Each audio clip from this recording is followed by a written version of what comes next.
So how you might sustain one of these injuries is through perhaps hot water, steam, a hot surface. And additionally to that, you may also sustain a burn through an electrical appliance or a chemical burn. In these cases, you need to be a little bit more aware of the danger aspect. So with electrocution or burns, you need to make sure the danger is eliminated by turning the appliance off from the mains and breaking contact from the casualty. With a chemical burn, if it's a powder chemical, you need to make sure that's brushed off before any treatment's applied and ensure that you've got PPE on, personal protective equipment, such as gloves.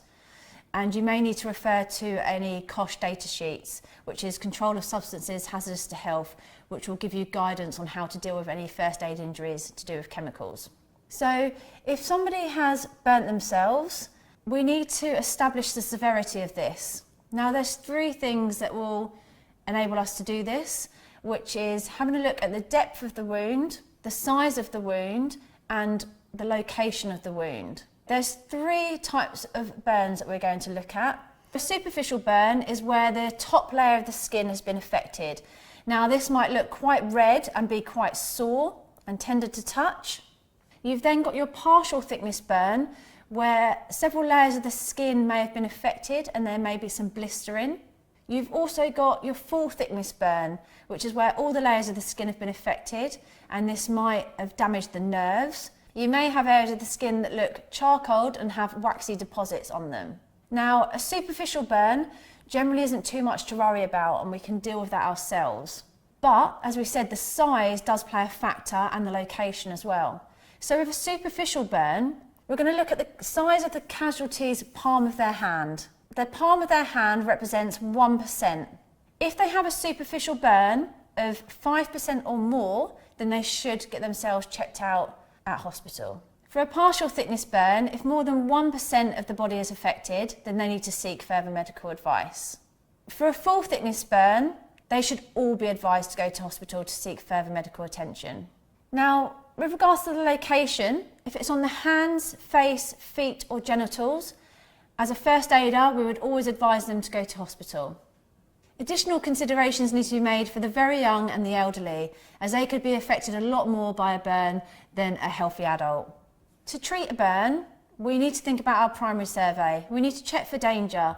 If there's still something hot water or anything else that could potentially be dangerous and harmful to us or the casualty, we need to make sure we remove that first.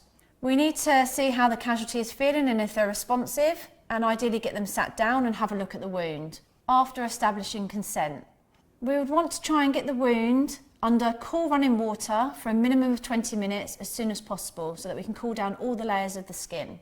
Once we've done that, if we're worried about any risk of infection, we would ideally want to cover the wound. And we can do that with something like cling film or anything that's non-adhesive and not fluffy.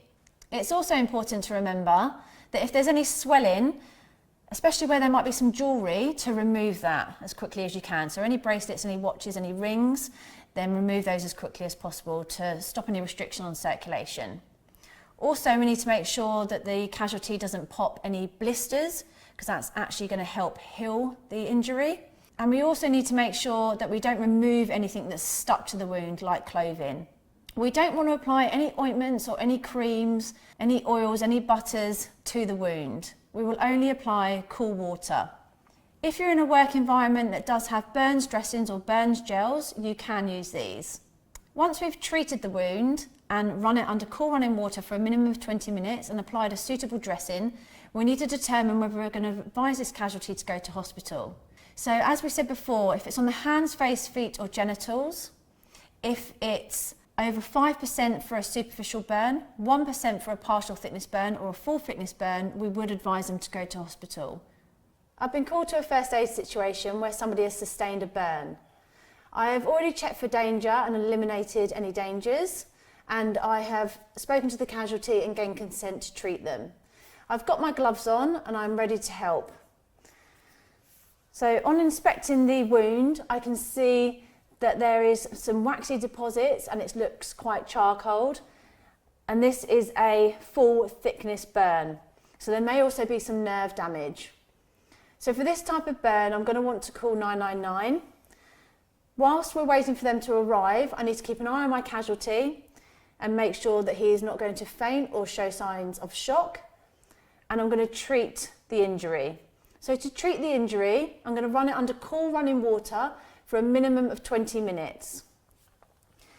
As I can't take into a tap, I'm going to get a bottle of water and I'd have something to catch the water underneath, and I'm going to run it with water.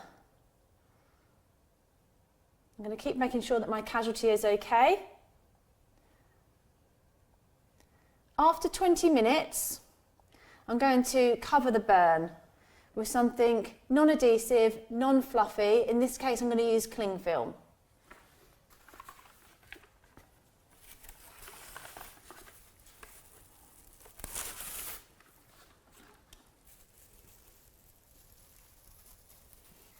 Cling film is really good to use because it won't stick to the wound. It will only stick to itself. I can still see through, so I can check on the wound, and I can still place the arm under running water without the cling film being affected.